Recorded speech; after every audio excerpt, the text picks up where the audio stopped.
Alors, on le disait, l'actualité, c'est donc la démission du gouvernement Patrick Achi. C'était lors du Conseil des ministres de ce mercredi. Le chef de l'État, Alassane Ouattara, va procéder dès la semaine prochaine à la nomination d'un nouveau Premier ministre, lequel devra proposer une trentaine de membres. Regardons. Ce mercredi 13 avril 2022, l'ambiance au palais présidentiel de la République de Côte d'Ivoire est à la démission du Premier ministre et de son gouvernement. L'événement s'est bien déroulé dans le cadre de la tenue de la réunion périodique, à savoir le Conseil des ministres.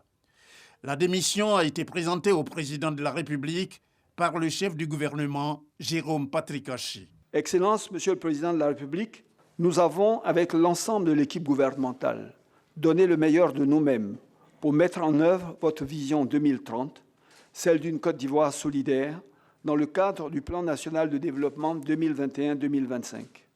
Nous avons ainsi poursuivi la réalisation de grands chantiers initiés par nos prédécesseurs sous votre haute conduite et élaboré, selon vos instructions, un deuxième programme spécial du gouvernement en cours d'exécution pour continuer d'améliorer les conditions de vie au quotidien de nos populations. Dans le même temps, nous avons poursuivi les actions de maîtrise de la Covid-19, du défi sécuritaire lié à la situation sous-régionale ou des enjeux plus récents du puissant choc externe consécutif à la guerre entre l'Ukraine et la Russie. Dans ce contexte d'extrême exigence internationale, qu'elle soit sous-continentale ou mondiale, vous avez clairement exprimé votre volonté de procéder à un réaménagement du gouvernement.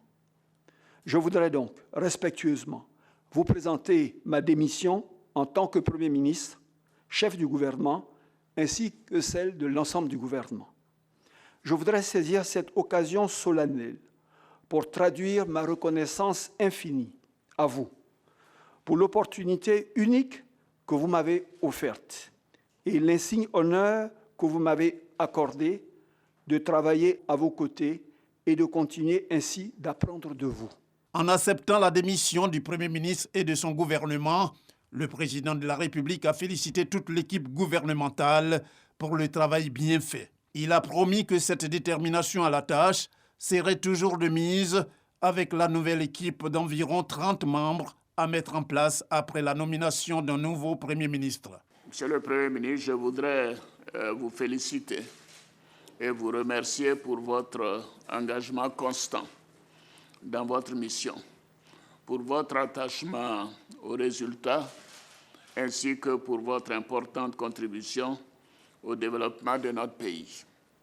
J'exprime également mes félicitations et mes remerciements à tous les membres du gouvernement pour votre engagement au sein de l'équipe gouvernementale depuis un an.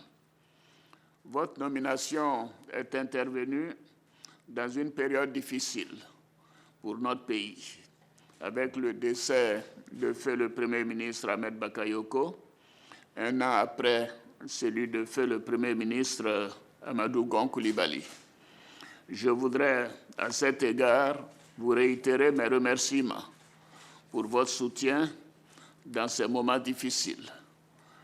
Tout au long de l'année écoulée, en dépit des conditions particulières liées à la gestion de la pandémie de Covid-19 et d'un contexte sécuritaire régional complexe, vous avez toutes et tous fait preuve d'engagement et de détermination dans la mise en œuvre de notre programme de société, une Côte d'Ivoire solidaire, dont l'objectif principal est l'amélioration des conditions de vie des Ivoiriens.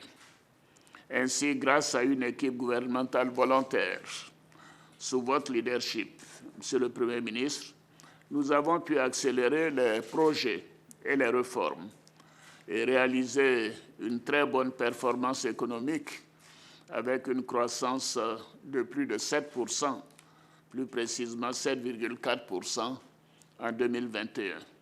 Je m'en félicite et je voudrais vous réitérer toute ma satisfaction. Monsieur le Premier ministre, vous venez de me remettre votre démission ainsi que celle de votre gouvernement. Je l'accepte. En vue de renforcer l'efficacité de l'action du gouvernement et pour tenir compte de la conjoncture économique mondiale actuelle, j'ai décidé de la réduction du nombre des ministres du gouvernement.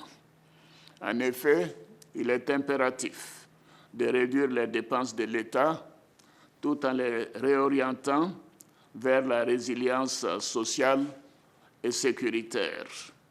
La réduction du nombre des ministres entraînera naturellement le départ de certains d'entre vous. Je voudrais d'ores et déjà réitérer à toutes et à tous mes remerciements pour le travail accompli.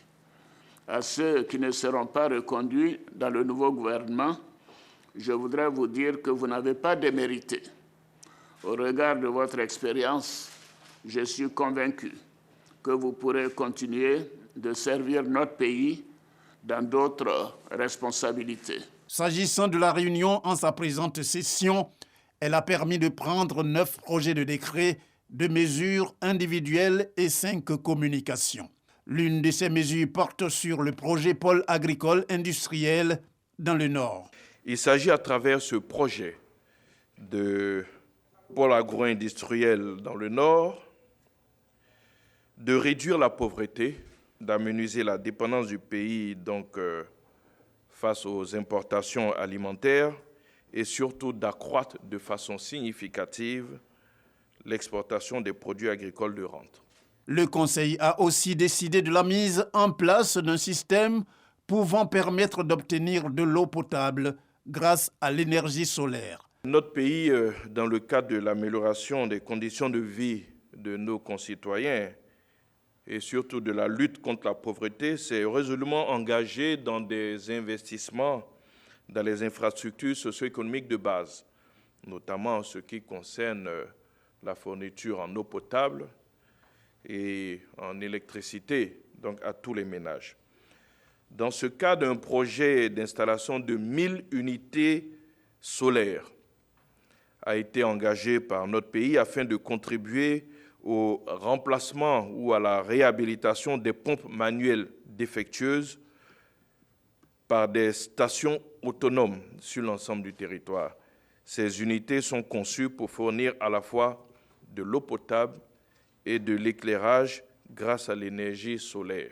Outre les différentes décisions, le Conseil a informé sur le discours attendu du président de la République, Alassane Ouattara, devant les 2 chambres réunies, c'est-à-dire l'Assemblée nationale et le Sénat. C'est Yamoussoukro, la capitale politique de la Côte d'Ivoire, qui va accueillir l'événement le mardi 19 avril prochain. C'est un reportage de Jérôme Kofi Amoulin. On termine avec du football. Les affiches des demi-finales de la Ligue européenne des champions connues, ce sera Villarreal, Liverpool et Manchester City, Real de Madrid. Rendez-vous pris les 26 et 27 avril prochains pour les matchs allés, puis les 3 et 4 mai pour les retours. City a tenu un échec hier. L'Atlético Madrid 0 but partout sur son terrain.